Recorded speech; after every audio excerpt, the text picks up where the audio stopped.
예수님께서 이 땅에서 가르치시고 하신 말씀이 참 많은데 항상 기도하라 만큼 이제 또 사실은 우리를 부대끼게 하는 게 없는 것 같아요. 시작하기도 전에 이제 이게 주눅이 듭니다. 항상 기도하라. 기도를 열심히 하라. 기도를 힘써하라. 그럼 왠지 할 수 있을 것 같은데 항상 기도하라 이렇게 되면 굉장히 좀 어렵죠. 항상 기도하라고 하는 것이지 뭐 열심히 하라는 것이지 뭐 그렇게 생각할 수 있을지 모르는데 다른 본문에 보면 쉬지 말고 기도하라 이렇게 나오니까 그 항상이라는 것이 쉬지 말고 기도하라는 그런 의미인 거거든요.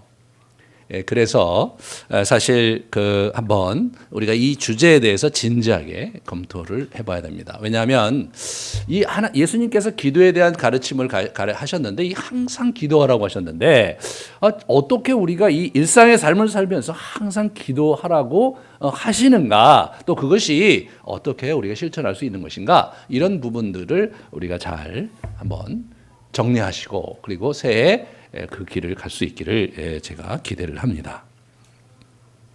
항상 기도하라는 말을 예수님께서 이 땅에 오셔서 십자가에 못 박히시기 전에 자기들의 제자들에게 특별하게 새로운 시대가 왔으므로 너희가 이제 항상 기도하고 깨어 있어 살아야 된다, 이렇게 이제 우리가 얘기하신 것으로 생각할 수 있는데 실제로 이 항상 기도는 구약 때부터 시작된 거예요. 예수님께서 새롭게 꺼내신 얘기가 아니라 원래 구약에서부터 이게 항상 기도하는 그러한 라이프 스타일과 기도 스타일이 강조돼 왔다는 사실을 여러분이 잘 이해하시면 어떻게 우리가 항상 기도해야 될지에 대한 분명한 인식을 선명하게 그릴 수가 있습니다. 이 항상 기도하라는 말이 어디로부터 온 것이냐면 이 지난 시간에 같이 나눴던 성막에서 온 겁니다.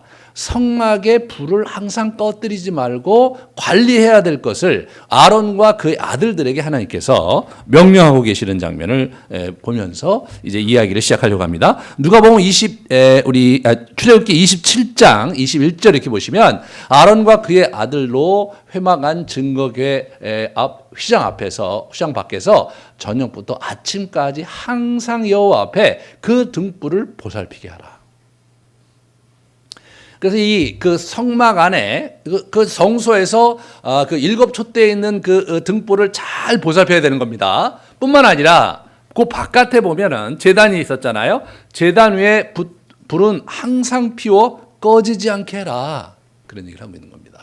그래서 이게 이제 사실은 이 항상 피워 꺼지지 않게 하라는 이 말 자체가 이러한 명령 자체가 갖는 의미에 대해서 우리가 좀 생각해 보고 거기로부터 사실은 예수님의 시대에 항상 하라는 얘기를 하시는 건데 새삼스럽게 하신 것은 아니었다. 그리고 그 사도들에게서 이 항상 기도에 대한 가르침이 그들에게 이제 이렇게 실천이 되었고 또 강조되고 가르치고 있는 것을 우리가 또 서신서에서 볼 수가 있습니다. 그런데 이 항상 기도하라는 말 자체가 항상 기도, 저기서도 시작이 됐는데 저 규례의 특징을 같이 생각해 보고 다음 이렇게 보시면 저게 이제 제단이었잖아요, 지난번에. 그래서 이제 이렇게 들어가면 제단이 있고요. 그 제단이 우리가 얘기하는 바베큐 그릴과 같은데 숯불을 늘 항상 거기다 피워놔야 됩니다. 그리고 안에 이제 성소에 들어가면 떡상과 그리고 이제 이쪽에 이제 그 불이 일곱 촛대가 있었는데 일곱 촛대의 불을 늘 24시간 잘 관리해야 되고 그리고 이제 떡상을 일주일에 한 번씩 가르면서 그거를 계속해서 관리를 해야 될 책임이 우리 제사장에게 있었습니다. 그 다음에 이렇게 보시면 그러니까 저 장소를 늘 24시간이 이렇게 불이 있고 그리고 향이 피우고 이런 것들이 계속 진행될 수 있도록 그렇게 준비를 하고 있었습니다. 근데 여러분 그 제단도 늘 그렇게 돼 있었으니까 하나님께서 원하셨던 것이 무엇이었는가를 잘 생각해 보시면 이스라엘 백성들에게 언제든지 자신의 백성이 자기를 만나러 올 때 언제든지 만날 수 있도록 이렇게 준비하고 계셨던 걸 보게 되는 거예요. 자, 그 다음에 이렇게 보시면, 이렇게 보시면 저녁부터 아침까지 여호와 앞에 항상 등잔불을 정리할지니 이는 너희 대대로 지킬 영원한 규례다. 이 떡을 여호와 앞에 항상 진설할지니 이는 이스라엘 자손을 위한 것이요 영원한 언약이다. 그런 말씀을 하고 있습니다.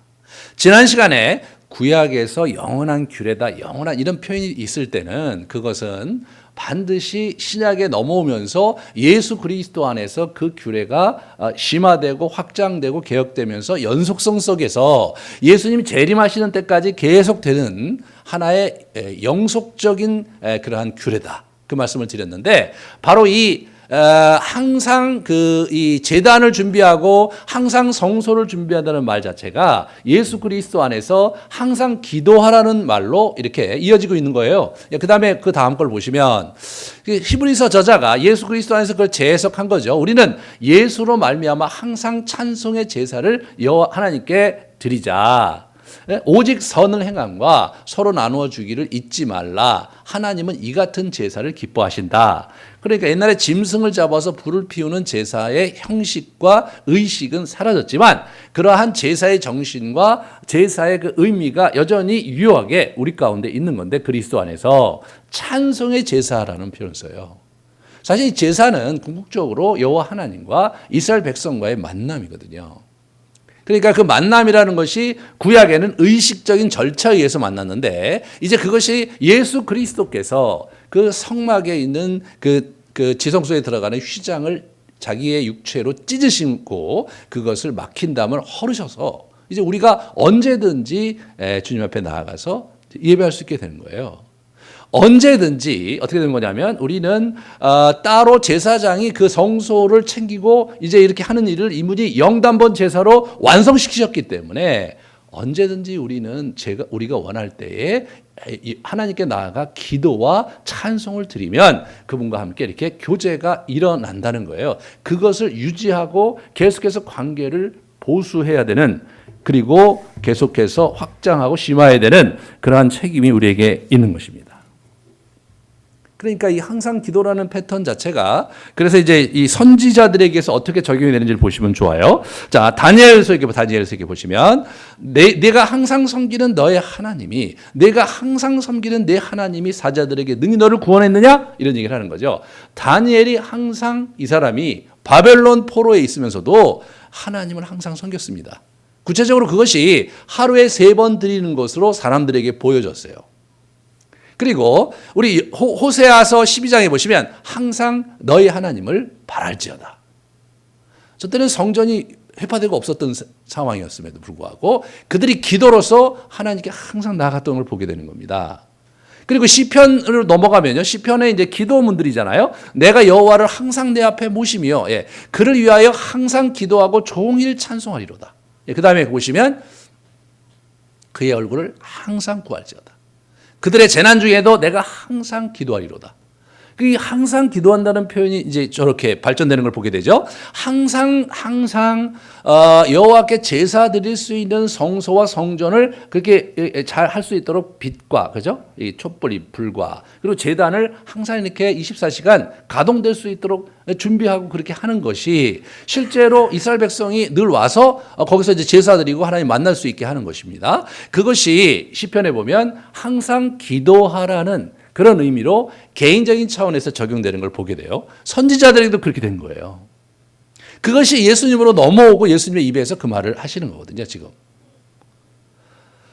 그러면은 이 항상 기도라는 이 항상 주님 앞에 머물라는 이 명령을 어디로부터 시작돼야 되냐면 성막에서 시작이 돼야 되는데 성막이라는 것은 이스라엘 백성과 하나님이 언약을 체결하고 나서 만든 만남의 장이고 동거하는 장입니다. 우리가 구약에 있는 그 이스라엘 백성과 하나님과 맺은 언약을 이제 종주권 언약의 틀 속에서 이분이 그것을 이제 하셨고 그걸 보완하기 위해서 레위기로 해서 은혜의 이제 종주권 언약 자체는 은혜가 없거든요. 용서가 없거든요. 은혜와 용서의 절차인 레위기로 보완하셔서 그것을 완성하셨는데 실제로 뭐 종주권 조약하면 여러분들이 이제 아무 생각이 없으실 거예요. 그게 이제 우리한테 갖고 있는 의미는 실제로 오늘날 유효한 우리 결혼 언약이에요. 예? 결혼을 하는 그 서약과 결혼식을 올리고 나서 그 둘이 함께 자신의 남은 여생을 함께하는 그 결혼과 동일한 특성과 성격을 가진 언약이 성경의 언약입니다. 그렇기 때문에 결혼을 한 당사자는 어떻게 되냐면 이제 가장 큰 특징이 뭐냐면 같은 공간에 사는 거죠. 같은 집에 살고 재정도 같이 나누고 자기의 생각과 감정을 같이 나누면서 동고동락하고 사는 것이 그것이 부부가 결혼한 의미이듯이 하나님께서도 그렇게 하신 거예요. 그래서 워낙은 그 이전에는 성전이 없었어요.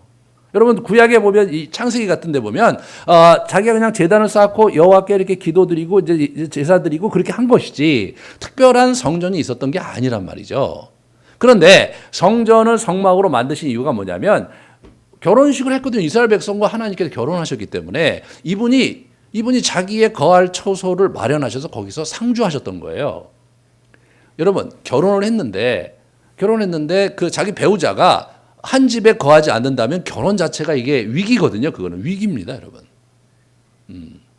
하나님께서 이스라엘 백성과 결혼식을 체결하고 나는 신이니까 아무데나 있으니까 나는 늘 너에게 같이 있을 거니까 염려하지 말고 걱정하지 말고 가라잉. 그렇게 말씀하신 게 아니라 실제로 거처를 마련하시고 거기 좌정하신 거예요. 그러니까 성막은 우리의 개념으로 얘기한다면 결혼의 개념으로 얘기한다면 신방인 거예요. 신랑 대신 이스라엘의 신랑 대신 여호와 하나님과 이스라엘 하나님의 신부 대신 이스라엘 그들이 같이 동거하고 동락하는 신방 그게 성막이고 그게 성전인 거예요. 이런 부분에서 이제 우리가 구약에서는 어떻게 하냐면 하나님이 이스라엘의 신랑이고 이스라엘의 신부로 묘사되고요. 신약에 넘어오면 예수 그리스도가 여러분과 저의 신랑이고 우리가 그분의 신부인 것으로 묘사가 되는 것은 그냥 비유가 아니라 그 관계의 성격이 동일하기 때문에 그렇게 되는 겁니다. 그러므로 이 항상 기도라는 말 자체를 우리가 다시 생각하셔야 돼요. 항상 기도하란 말은 우리가 어떻게 항상 저도 옛날에 이제 그런 생각 많이 했죠. 어떻게 항상 기도하냐. 특별히 뭐 이렇게 저 같은 목사들이나 이렇게 좀 이렇게 그들이 워낙 직업이 그거니까 그렇게 항상 기도하고 그리고 특별히 이제 기도의 은사를 받으신 분들 그런 분들 뭐 권사님이라든가 장로님이라든가 이런 분들이 이제 항상 기도하는 거고 우리는 그냥 할 수 있는 한 최선을 다해서 기도하라는 의미지 어떻게 우리가 항상 기도할 수 있느냐 이런 생각을 일반적으로 하고 계시죠. 그렇지만 이게 이제 얘기가 굉장히 이제 다릅니다. 성경 전체가 이제 이게 출애굽기 때부터 이게 쭉 흘러가는 거예요. 요한계시록까지 이 항상 그분과 함께 얼굴을 대하고 그분과 교제하고 항상 기도하는 이러한 하나의 종교 활동, 이러한 영적인 활동 자체가 실제로 하나님과 우리의 관계의 실체감을 거기서 이제 반영해야 된다는 거예요. 그게 아니면 어떻게 되는 거냐? 그게 아니면 기독교 신앙의 본질에 근접할 수가 없는 거예요. 우리가 하나님과 결혼했는데 하나님이 계신 그 처소가 있는데 그 처소에 안 가. 거기 하나님께서 만들어 놓으신 그 집이 아파트가 있는데 그거 자꾸 안 가. 가끔 가서 뭐 밥 먹고 오고 얘기하고 또 어디 가서 딴 데 가서 자. 그러면 어떻게 됩니까? 이 결혼 자체가 문제가 있는 결혼이거든요. 우리가 결혼했는데 자기 배우자에 대한 이런 어떤 관심이 있고, 그죠? 서로 뭐 어떤 생각을 하는지, 어떤 감정을 갖고 사는지, 아침에 이제 밥 먹고 이제 같이 얘기도 하고, 또 이렇게 나가면 어디 나가는지 알고, 또 밖에 나가서 있을 때는 또 어디서 뭘 하고 있는지 서로 카톡도 주고받고, 어려울 때 전화해서 제일 먼저 도움을 요청하고, 그렇게 지내는 거예요. 이게 동거하는 거잖아. 이게 결혼한 사람들이 둘이 그렇게 사는 건데 그게 이제 그러지 않고 서로에 대한 관심도 별로 없고 어디서 뭐 하는지 관심도 없고 저녁에 왔으면 왔나 보다. 잠은 자나 보다. 아침 먹고 이제 나가면 나가는가 보다. 어디서 뭐 하는지 관심도 없고 이제 그렇게 지낸다면 두 사람의 결혼 관계는 건강한 관계라고 하실 뿐만 아니라 시간이 흐르면 정이 사라지겠죠. 이거는요. 항상 기도하라는 것은 너무나도 자연스럽고 당연한 요구인 거더라고요. 우리 결혼했는데 나하고 항상 같이 해야 돼. 나하고 늘 같이 같은 집에 있어야 되고, 나하고 같이 돈도 같이 써야 되고, 나하고 어디 갈 때 같이 가야 되고, 물건 사러 갈 때도 같이 가야 돼. 이렇게 얘기하는 것 자체가 뭐예요? 당연한 거잖아요. 뭘 우리가 결혼했다고 꼭 그래야 돼? 이렇게 얘기하는 게 이상한 거잖아요. 여러분들이 지금까지 어떻게 살아왔는지 가만히 보세요. 이게 생각을 잘 해봐야 돼요. 우리가 그리스도인으로 산다는 것은요, 가장 중요한 게 뭐냐면 그분과 동행하고 동거하는 거거든요. 왜? 결혼했기 때문에. 그런데 이 결혼과 동거하는 사람의 가장 큰 특징은 대화와 소통하면서 서로의 감정과 생각과 삶을 나누고 서로의 현실을 나누며 함께 하는 거거든요. 그런데 그게 고스란히 이제 하나님과 또는 예수님과 우리 관계에 그게 반영이 돼야 되는 거예요. 그러니까 예수님이 항상 기도하라 이 얘기는요. 가만히 이런 맥락에서 한번 생각해 보세요. 너무나 당연한 거예요, 이분이. 야, 너희들 나하고 결혼했으니까 이제 저기 같이 좀 동거동락하고 뭐 필요가 있으면 나한테 얘기해 주고 그렇게 해야 된다. 그렇게 말씀하신 거예요. 저 같은 그냥 뭐 목사님들이나 그렇게 하시는 겁니다. 이런 얘기를 하시면 안 되는 거예요, 이제. 네, 그게 뭐냐면 우리가 그리스도인으로 사는 삶에 있어서 가장 중요한 본질적인 행위다. 결혼한 사람의 가장 중요한 본질적인 행위는 같이 잠자리하고 같이 동거동락하고 함께 모든 것을 나누고 사는 게 본질적인 그들의 결혼 생활의 특징이듯이 우리가 예수님과 더불어 하나님과 더불어 항상 기도하는 것은 그리스도인의 본질적인 삶의 특징이다. 만약 그것을 소홀히 한다면 우리는 제대로 된 신앙생활을 우리가 누릴 수도 없을 뿐만 아니라 성경에서 얘기되고 있는 수많은 약속과 수많은 그 가르침들이 사실은 거리가 멀찍이 거리가 있는 겁니다. 그런 부분들을 여러분과 제가 다시 가슴에 붙잡는 올 한 해가 되기를 바랍니다. 이 구약에서요 그렇게 흘러왔는데 저 다음 거를 보시면 이게 보시면 이 고넬료라는 사람이 이 로마 백부장이었는데 저 사람이 이제 사도행전 10장에 아직 예수님을 믿기 전이에요. 그래서 이제 우리 베드로를 만나기 전에 있는데 소개가 되는데 하나님을 경외하며 백성을 많이 구제하고 하나님을 경외하는 것은 당시에 그 로마인들 중에 유대교를 개종한 사람들을 저렇게 얘기했거든요. 근데 아직까지 할례를 받지 않았을 때는 저렇게 하나님을 경외하는 백성 그런 표현을 써요. 하나님 경외하는 자 이런 표현을 쓰거든요. 많이 구제하고 하나님께 항상 기도했다. 이 사람이 하나님께 항상 기도했다는 거예요. 이 사람은 아직 예수를 믿는 사람이 아니에요. 그러니까 이게 유대교 사람들이 항상 기도했던 거예요. 예수님께서도 당연히 그냥 항상 기도해야 된다 이렇게 말씀하신 거예요. 그렇게 말씀하신 거예요. 그러니까 여러분과 제가 항상 기도해야 돼요. 어떻게 기도해야 되느냐? 이런 문제가 이제 우리에게 이제 남아 있는 거죠. 그런데 예수님께서 오늘 항상 기도하라고 얘기하시면서 하나의 비유를 이제 베푸시는데 그 비유, 그러니까 아주 절박한 과부와 불의한 재판장 얘기를 우리에게 들려주시거든요. 근데 왜 그걸 들려주시냐면 낙심하지 말아야 될 것을 말씀하시면서 그걸 들려주시는 거예요. 이분이 항상 기도하라고 했을 때, 그럴 때 이제 사람들이 그 얘기를 들었을 때 뜨악하고 사람들이 거기에 대해서 자연스럽게 반응하지 못할 것을 예상하시고 아셨던 거예요. 뭐 열심히 맨날 기도하고 구하고 그랬는데 하나님께서 응답을 안 해주시는 것 같고 내 그 어떤 기도 제목이 이루어지지 않을 뿐만 아니라 하나님께서 나의 기도를 들어주시는지도 나는 불명료하다. 이제 그런 일들이 계속 이제 지속되고 나면 어떤 일이 벌어지냐면 기도를 잘 안 하게 되는 거죠. 그러니까 우리가 기도를 하고 싶지 않아서 안 하시는 분들도 있지만 기도를 열심히 하다가 지쳐서 또는 열심히 하는데 나는 아닌 것 같아서 안 하시는 분들도 있단 말이죠. 그런 분들이 낙심하는 자들이에요. 주님께서 오늘 낙심하는 사람들에게 들려주신 비유가 오늘 본문인 겁니다. 그래서 한번 잘 생각해 봐라. 그런 얘기를 우리에게 이제 들려주시는 거예요. 오늘 비유에 이렇게 우리가 이제 가만히 들어가 보면 2절에 보면 어떤 도시에 하나님을 두려워하지 않고 사람을 무시하는 한 재판장이 있다. 그러니까 어느 도시에 그런 사람이 있는 거예요. 실존 인물이 아닙니다. 가상적인 인물인데 이 친구는 유대 사회에서 있을 법한 그러한 재판장은 아닌 거예요. 하나님도 무시하고 사람도 무시한다. 그거는 진짜 뭐라 그럴까 이례적인 또는 맛이 간 재판장입니다. 재판장으로서의 자격이 없는 악한 불의한 재판장을 상정하시는 거예요. 자, 우리 중에 악하고 그 다음에 정말로 재판장 같지 않은 아주 그냥 이상하고도 나쁜 그런 재판장이 있다고 하자. 그렇게 얘기하는 거예요. 그런데 그때 우리 누가 있느냐 하면 우리 과부가 와서 이제 원한을 풀어달라고 하는 거거든요. 한 과부가 있어 자주 그에게 가서 내 원수에 대한 나의 원한을 풀어주소서 이렇게 한 거예요. 과부를 이제 그렇게 하는데 잘 안 들어주는 거예요. 왜냐하면 이 과부가 뭐 성경에 보면요, 이게 과부를 잘 돌아보라고 그러고, 특별히 고아와 과부에 대해서 재판장이 불의하거나 형평성에 어긋나지 않게 그렇게 해서는 절대로 안 되고, 그리고 이제 뇌물 받고 그렇게 재판을 굳게 해서 안 되고, 이런 얘기가 구체적으로 구약성경에 나옵니다.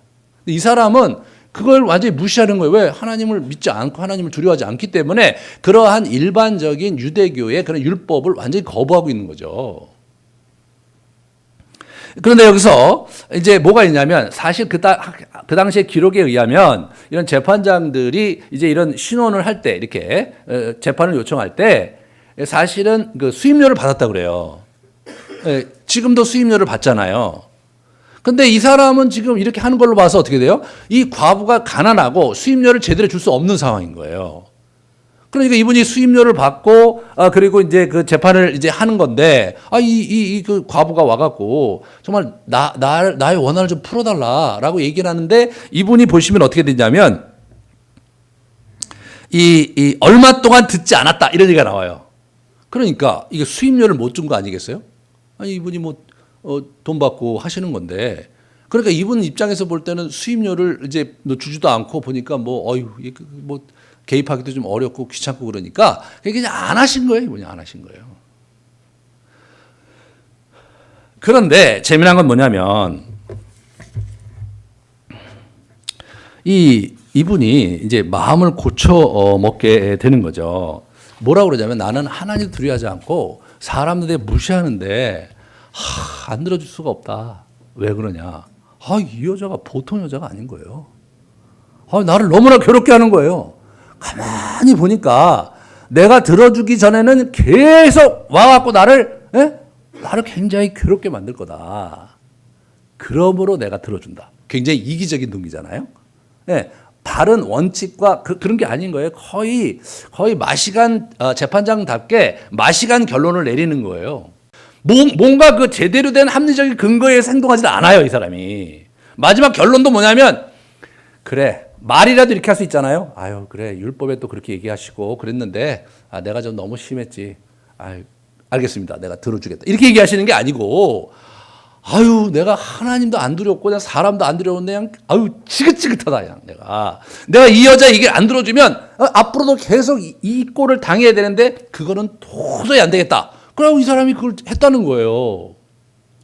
이거는 여러분 실제 있었던 얘기가 아니라 예수님께서 비유로 말씀하신 거죠. 극단적인 케이스를 얘기하는 거예요. 그러니까 그 시대에 있을 법하지 않은 아주 극단적으로 불의한 재판장 얘기가 상정이 된 거예요. 그러면서 거기서 이제 우리 이제 과부가 와서 그렇게 막 얘기하니까 아주 불편하고 힘들어서 결국 저 여자가 나를 이렇게 괴롭게 하니까 안 되겠다 싶어서 들어줬다.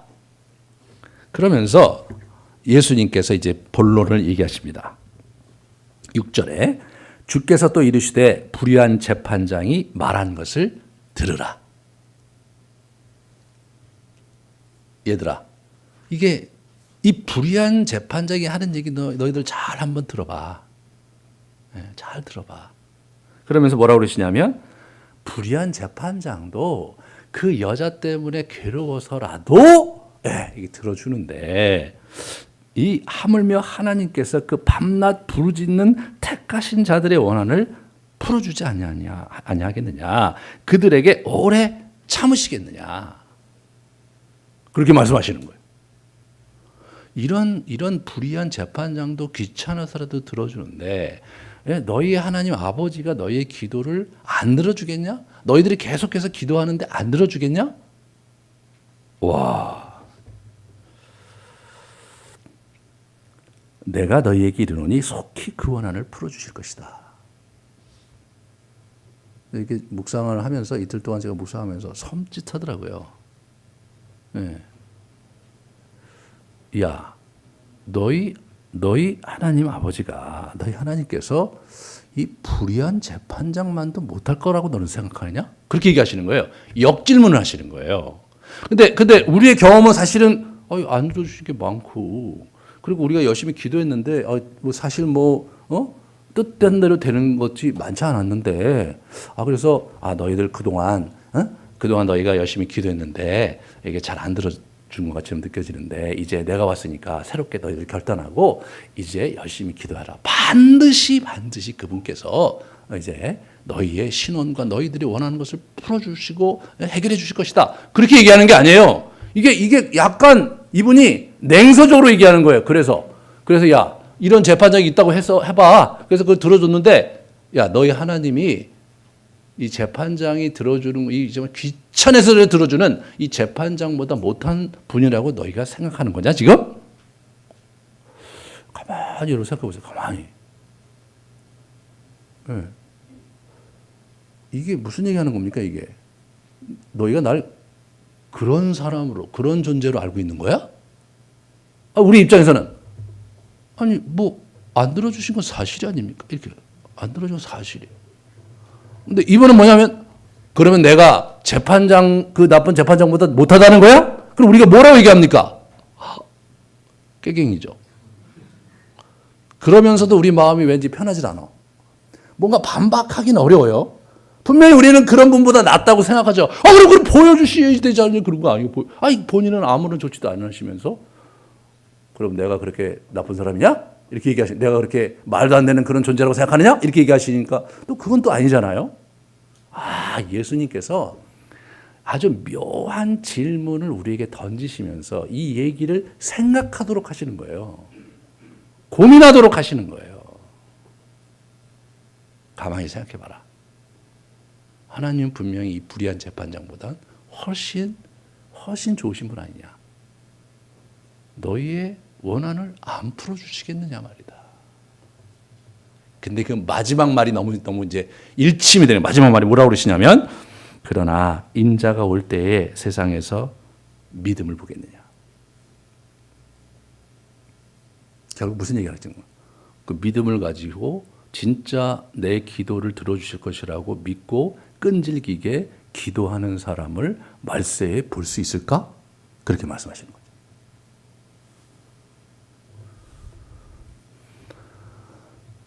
실제로요.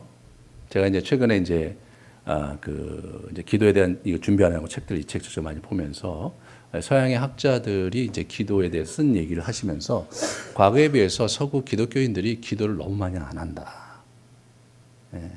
기도가 너무나 곤비해지고 있고 사람들이 기도의 열정을 잃어가고 있다. 그것을 아주 통탄하면서 그 얘기를 쭉 쓰는데, 제가 그걸 읽다 보니까 그럼 한국 교회는 어떤가를 이렇게 돌아보게 되면요. 옛날에 우리 부모님 세대에 기도했던 그런 모습과 열정이 한국 교회에서 많이 사라진 거죠. 그래서 이제 우리 이제 옛날에는 그 기도원이 많이 이제 부흥했는데, 이제 기도원이 이제 사실은 그렇게 많이 이렇게 기도하러 다니지를 않고, 이제 우리 자신도 보면 이제 기도를 이제 열심히 못하는 그런 형국에 있는 거죠. 내일부터 할 그 새1의 기도회 이거 하려고 하는데 긴장이 있어요. 반응이 별로 이렇게 어떻게 될지 잘 모르겠어요. 저도 과연 이게 얼마나 오실지 잘 모르겠어요. 신뢰가 안 가요. 사실 옛날에 저희 부모님 세대는 그냥 허구한 날 교회 가서 기도하는 게 일이셨거든요.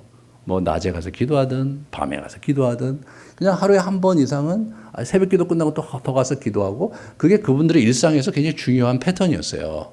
근데 목사님 요즘같이 바쁜 시간에 뭐 어떻게 그렇게 합니까? 교회도 멀고 뭐 어떻게 합니까? 이렇게 우리가 이제 변명을 할 수 있을지 모르지만, 분명한 것은 예전에 우리 부모님들 세대보다 우리가 기도를 많이 안 하는 거죠. 저희 교회가 이제 기도를 하게 하려고 제가 뭐 이런 방법도 쓰고 저런 방법도 쓰고 막 굉장히 노력을 많이 해요. 제가 얼마 전에 CGN TV 제가 이제 그 연말 프로그램에 그 좌담에다 4명의 목사님들과 함께 좌담을 하는 이제 프로그램이 있었는데, 그 이제 서로 이제 뭐 이렇게 어떻게 가르치는지, 뭐 성경을 어떻게 가르치는지 이렇게 하다가 중간에 저는 이제 많이 성도들 편에서 이걸 이렇게 도와줘야 되고 저걸 저렇게 도와줘야 되고 그런 얘기를 쭉 하니까, 거기 사회 보신 분이 이재천 목사님은 너무 친절하신 것 같다고. 너무 친절하신 것 같다. 그게 클로즈업이 돼갖고 이게 방영이 됐어요. 제가 그걸 방영이 된 걸 보면서 내가 너무 친절하구나.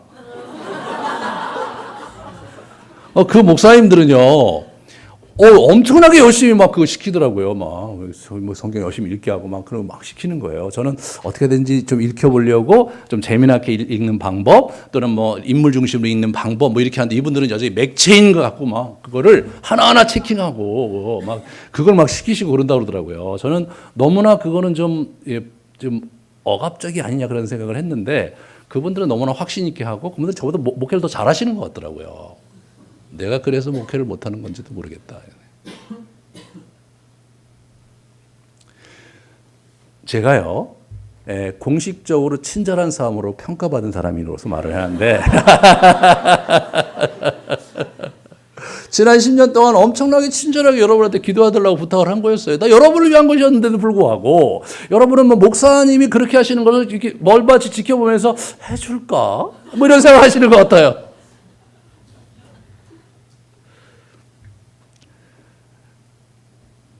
이게 우리가 잘 생각해 보셔야 되는 게, 이게 우리가, 당연히 기도해야 되는데 기도를 못하기 때문에 기도 방법을 이런 기도 방법도 있고 저런 기도 방법도 있고 제가 있다고 여러분들이 말씀을 드리는데 근데 실제로 여러분들이 기도하시느냐가 더 중요하죠. 어떤 방식으로 기도하느냐보다도 기도를 지속적으로 하느냐가 중요한 겁니다. 이 청교도들이 이제 기도의 운동을 할 때 이 사람들이 했던 그 표 중에 하나가 기도가 될 때까지 계속해서 기도해라. 그런 얘기가 있어요. 기도가 될 때까지 기도하라는 건 무슨 얘기냐면 기도를 하면서 이게 하나님의 은혜에 클릭이 될 때까지 계속해서 기도해라 이거예요. 기도는 기도함으로써 배울 수 있는 거거든요. 기도함으로써 배울 수 있는 거예요. 항상 기도하는 게 처음에 시작할 때는 힘들지만 그러나 실제로 기도하면서 하나님을 경험하고 하나님과 대화하는 재미를 느끼고 그리고 내가 어려울 때 내가 기도하면 되지. 기도하고 말이에요. 앞이 캄캄하고 앞이 안 보일 때 주님 나를 도와주세요. 주님 정말로 이런 상황 속에서 당신을 믿고 가겠습니다. 이런 화살 기도를 하면서 사는 그런 삶을 이렇게 살아가는 사람의 입장에서 볼 때는 사실 항상 기도가 재밌고 항상 기도가 마땅한 거예요. 왜? 내가 그분과 동행하는 삶을 살기 때문에. 그러나 그런 차원이 아니라 하나의 규례요. 내가 또 해야 될 하나의 의무사항으로 그것을 받아들인다면 그게 잘 안 되는 거죠. 잘 안 되는 거예요.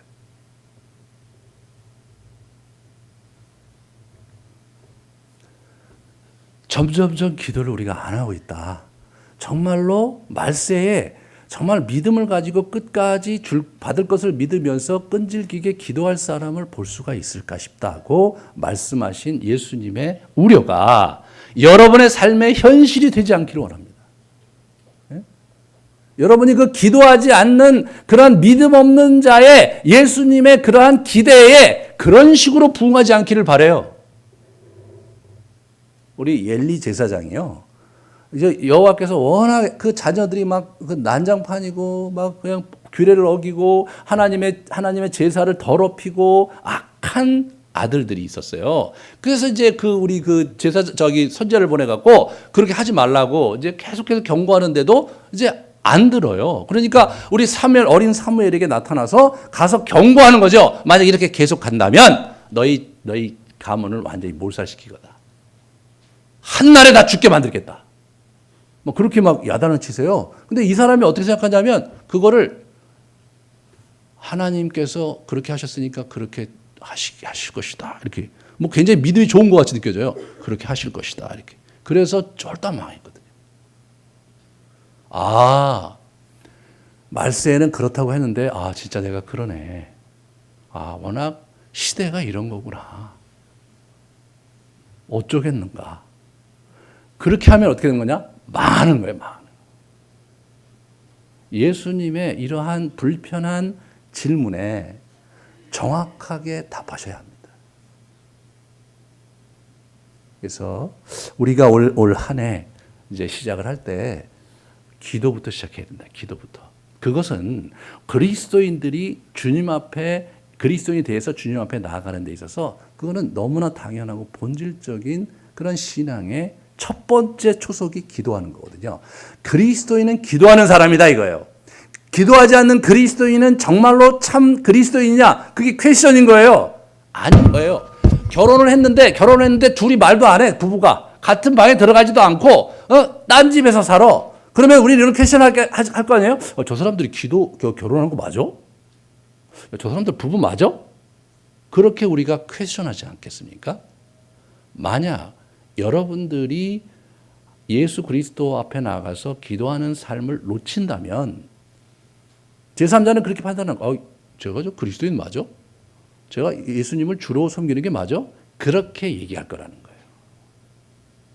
그러므로 저와 여러분이 정말 이 기도의 삶을 회복하고 항상 기도하는 삶을 우리가 이렇게 잘 붙들으셔야 되겠습니다. 자, 이런 예수님의 가르침이 우리가 늘 주목하듯이 신약의 서신서의 제자들이 어떻게 그거를 적용했는가를 봐야죠. 자, 첫 번째, 사도 바울은 자기 자신이 그렇게 먼저 살았어요. 자, 로마서 1장에 이렇게 보시면 항상 내 기도에 쉬지 않고 너희를 말한다. 항상 쉬지 않고 너희를 말한다. 그래서 항상 기도하는 거예요. 너희를 위하여 항상 하나님께 감사한다. 고린도 교회 얘기하는 거예요. 그 다음에 이렇게 보시면 우리도 항상 너희를 위하여 기도하고 있다. 우리 데살로니가 교회 얘기한 겁니다. 빌레몬에게 내가 항상 내 하나님께 감사하고 기도할 때 이렇게 얘기합니다. 우리 사도 바울이 먼저 항상 기도하는 삶을 살았어요. 두 번째로 보시면 그 다음 환난 중에 참으며 기도에 항상 힘쓰며 이를 위하여 깨어 구하기를 항상 힘쓰며 이게 무슨 얘기냐면 권면하는 말이에요. 로마 교회에 권면하고 에베소 교회에 권면하는 거예요. 너희가 깨어 구하기를 항상 힘써라. 환난 중에 참으며 기도에 항상 힘써라. 그렇게 권면하고 있습니다. 왜? 그것이 기독교인의 본질적인 삶의 양태이기 때문에 너희가 그렇게 해야 된다라고 권면하고 있는 겁니다. 그 다음에 이렇게 보시면 이 골로새의 그 사역자였던 에바브라, 이 바울의 이제 제자였는데 그가 항상 너희를 위하여 애써 기도한다. 항상 너희를 위하여 애써 기도한다. 우리 바울의 제자도 항상 기도했습니다. 그냥 여러분들이 여러분 스스로를 나는 정말 기도하는 사람인가? 주변에 있는 사람들이 저 사람은 기도하는 사람이야. 저 사람은 교회 나가는 사람이야. 그런 게 아니라 저 사람은 그 기도를 그렇게 하더라고. 저 사람 맨날 뭐 그렇게 기도할 게 말이지 몰라. 이런 피드백을 받아야 여러분들이 진짜로 예수님과 연합해서 예수님과 동행하는 삶을 사는 거예요. 말이 아니라. 저 사도 바울의 자기 자신과 자기 팀과 교회가 항상 기도에 힘쓸 것을 그렇게 노력하고 실제로 그렇게 살았다는 거예요. 그러므로 저와 여러분이 그렇게 살아야 됩니다.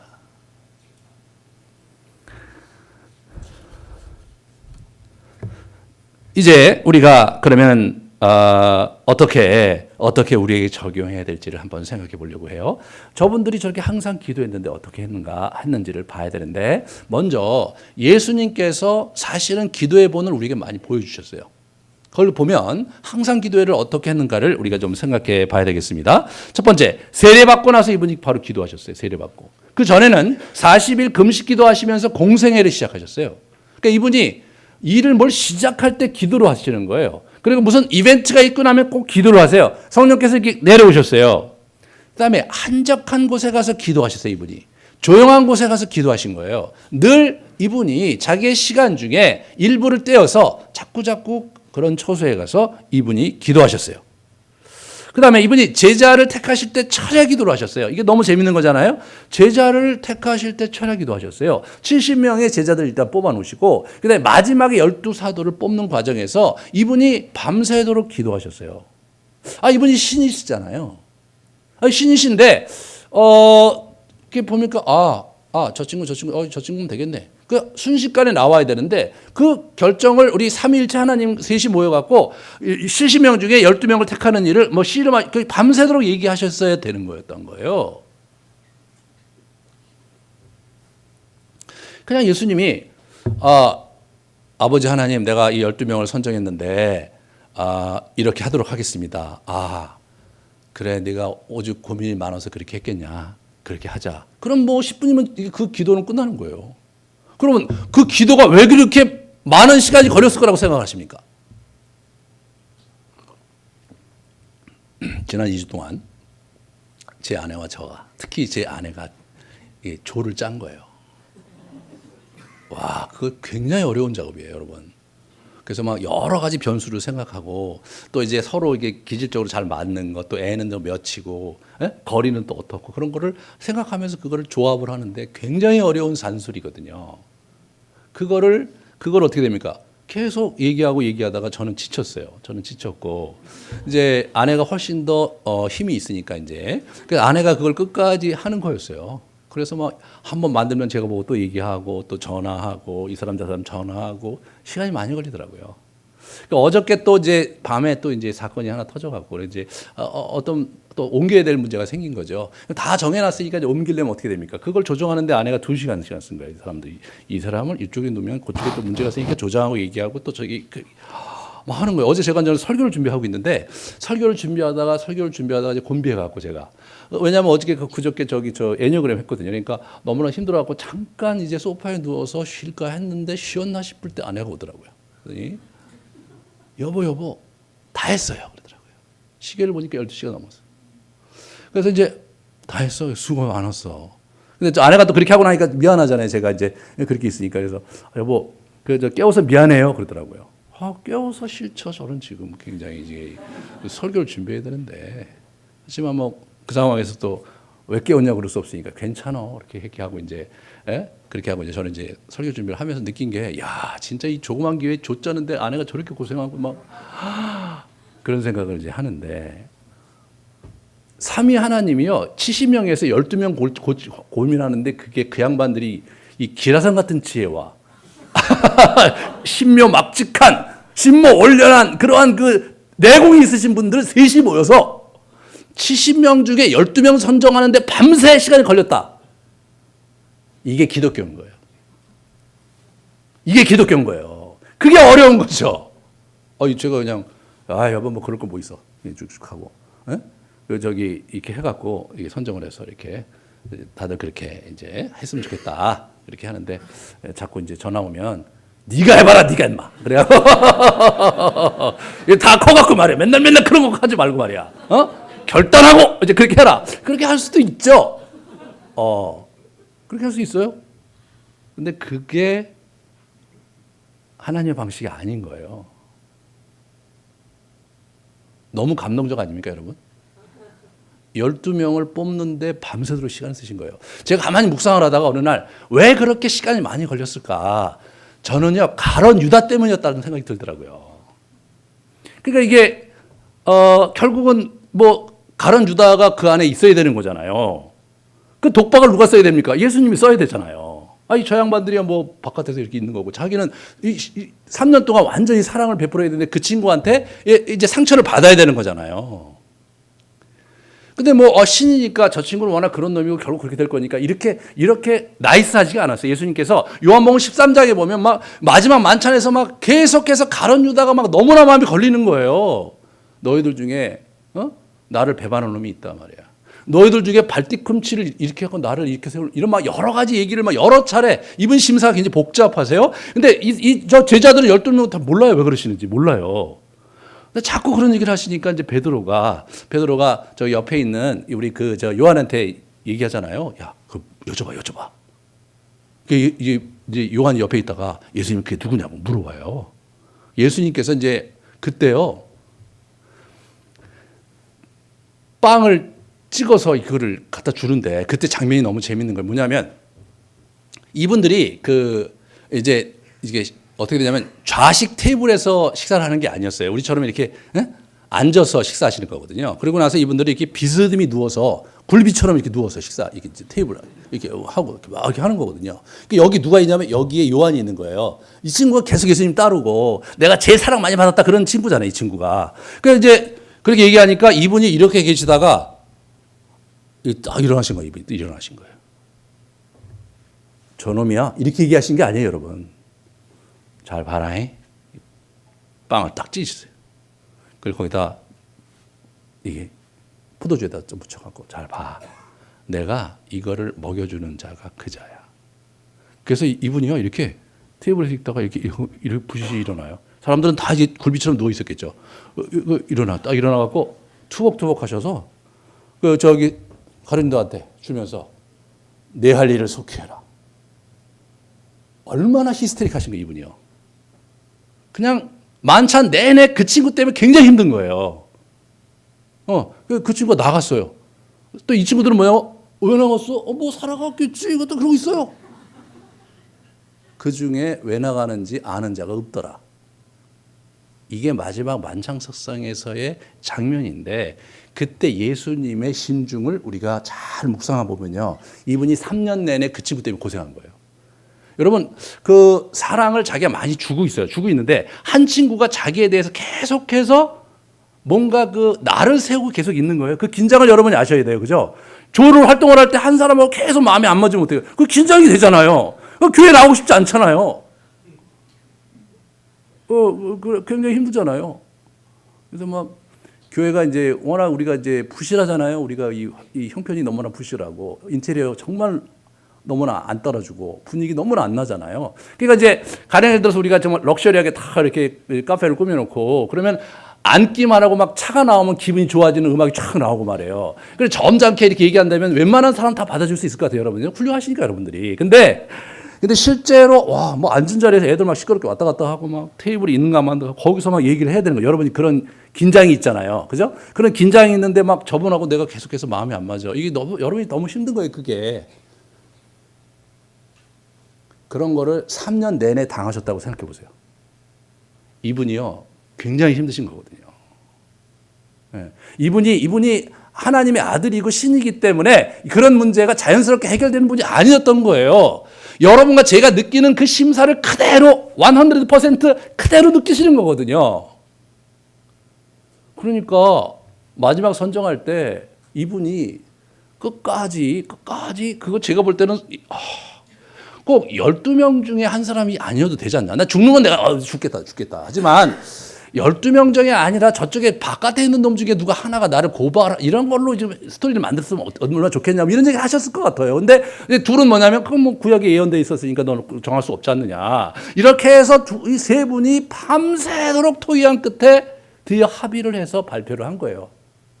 근데 기분이 어떻겠습니까? 씁쓸했겠죠. 예수님이 12제자 선정해 놓고 저는 굉장히 씁쓸했을 거라는 생각이 들어요. 왜? 이 친구들이 사고 치는 친구들이 많은데 그 중에 한 놈은 영원히 나를 버릴 거잖아요.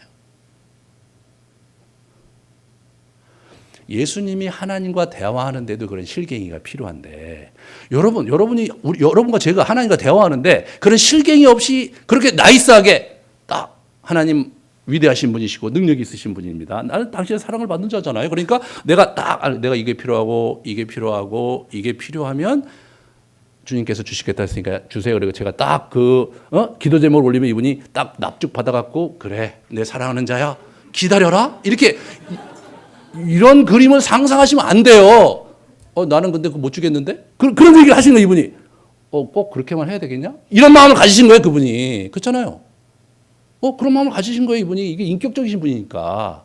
제가 이제 내일부터 이제 얼마나 이제 우리 모세와 하나님이 그 인격적인 분이고 얼마나 줄다리기 하는지 제가 내일부터 계속해서 설교할 거거든요. 꼭 나오세요. 근데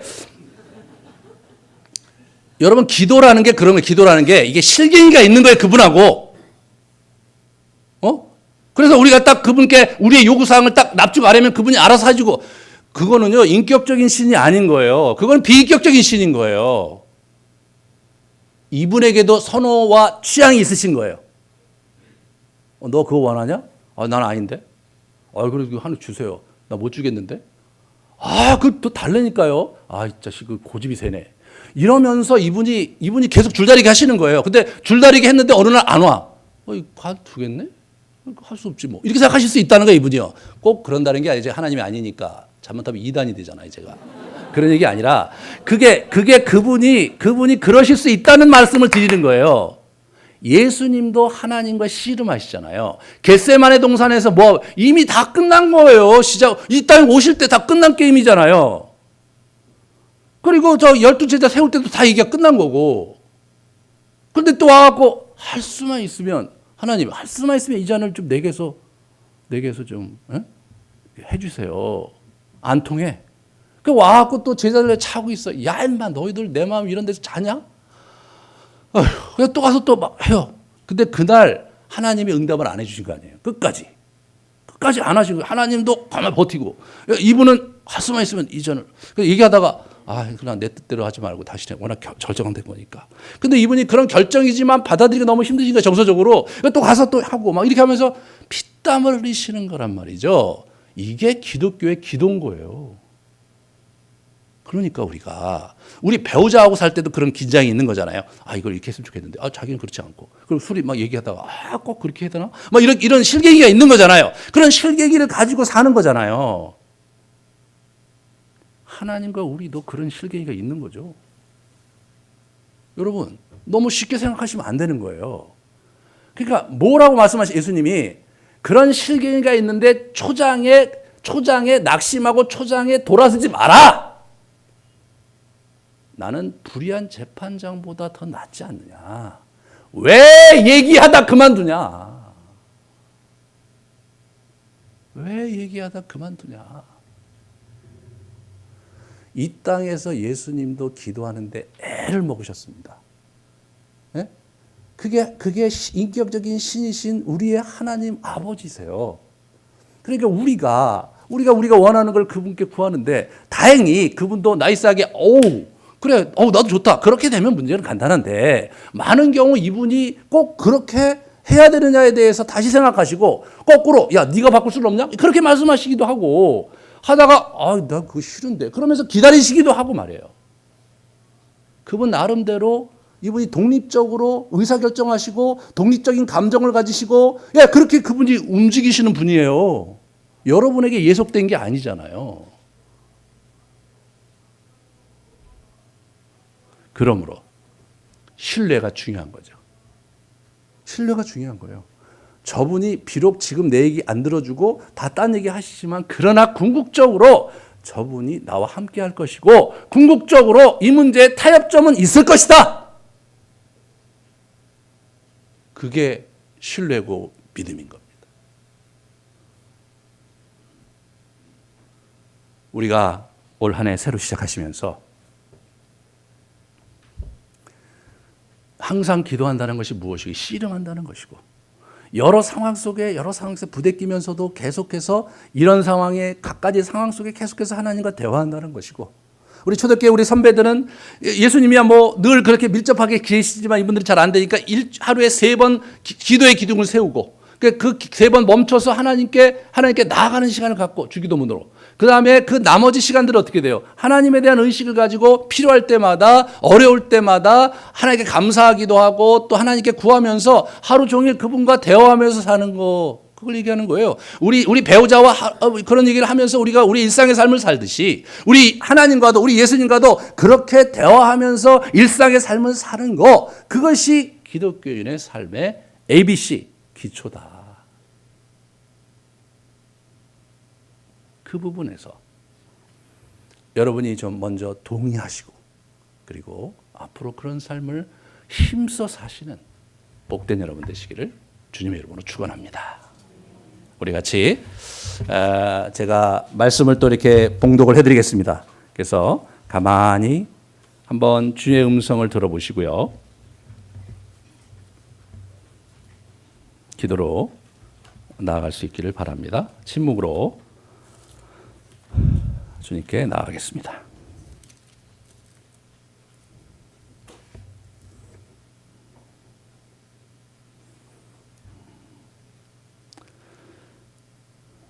예수께서 그들에게 항상 기도하고 낙심하지 말아야 할 것을 비유로 말씀하여 이르시되 어떤 도시에 하나님을 두려워하지 않고 사람을 무시하는 한 재판장이 있는데 그 도시에 한 과부가 있어 자주 그에게 가서 내 원수에 대한 나의 원한을 풀어주소서 하되 그가 얼마 동안 듣지 아니하다가 후에 속으로 생각하되 내가 하나님을 두려워하지 않고 사람을 무시하나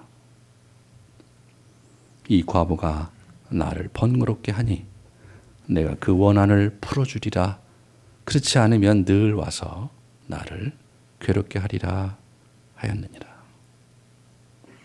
주께서 또 이르시되 불의한 재판장이 말한 것을 들으라. 하물며 하나님께서 그 밤낮 부르짖는 택하신 자들의 원한을 풀어주시지 아니하시겠느냐. 그들에게 오래 참으시겠느냐. 내가 너희에게 이르노니 속히 그 원한을 풀어주리라. 그러나 인자가 올 때에 세상에서 믿음을 보겠느냐 하시니라.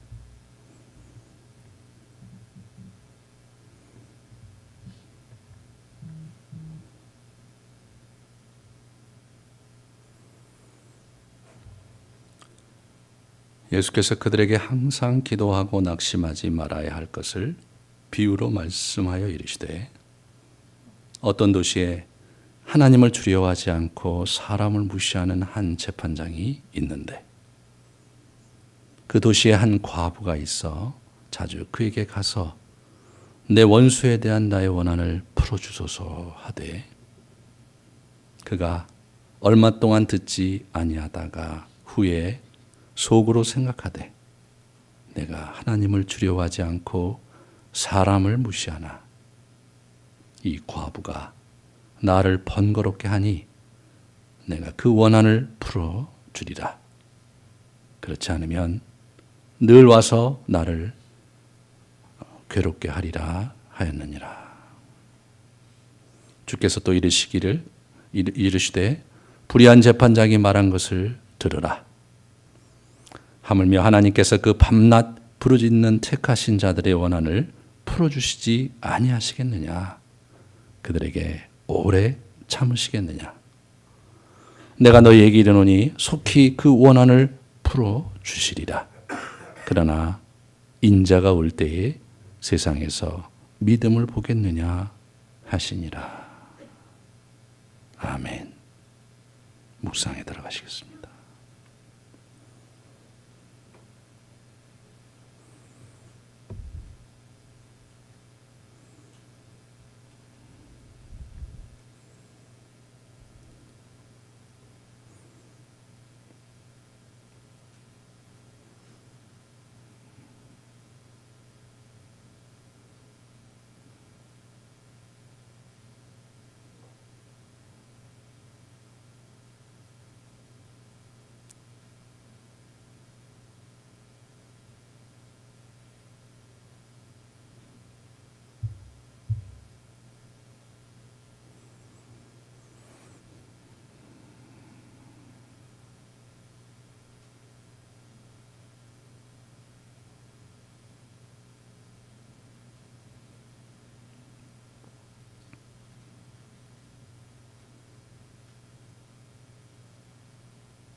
기도하시겠습니다. 여러분 마음 가운데에 와 있는 말씀을 붙잡고 기도합시다. 주께서 항상 기도하라고 말씀하셨습니다. 듣겠다고, 우리와 교제하겠다고, 우리와 마주 대하여 대화하겠다고 말씀하셨습니다. 우리가 그렇게 또 한 해를 보내기 원합니다. 우리의 본연의 자리에 돌아가서 주님과 대화하며 우리의 필요를 아뢰며 주의 음성을 들으며 씨름하며 살아가기 원합니다. 우리를 긍휼히 여기시고 불쌍히 여기셔서 우리의 필요를, 우리의 간구를 들어주시고 주님 우리에게 허락하시고 약속하셨던 그 많은 축복과 많은 약속의 성취가 일어나는 그런 한 해 될 수 있도록 주님 역사해 주시옵소서. 이제는 우리 가운데 오셔서 기꺼이 내가 너희들의 음성을, 기도를 듣기 원하니 항상 기도하라고 명령하신 주 예수 그리스도의 사랑의 은총과 우리 마음 가운데 선한 뜻을 두시고 끝까지 축복의 자리로 인도하시어서 궁극적으로 놀라운 풍성함을 허락하시기 원하시는 하나님의 아름다우신 경륜과 우리의 기도가 막히고 무너져 있을 때 말할 수 없는 탄식으로 우리를 대신하여 기도하시면서 우리를 주님의 존전에 끌어들이기 원하시는 성령의 역사하심이 이 자리에 고개 숙인 형제 자매들 머리 위에, 우리의 가정 위에, 그리고 이 교회 위에 이제로부터 영원토록 함께 있을지어다. 아멘.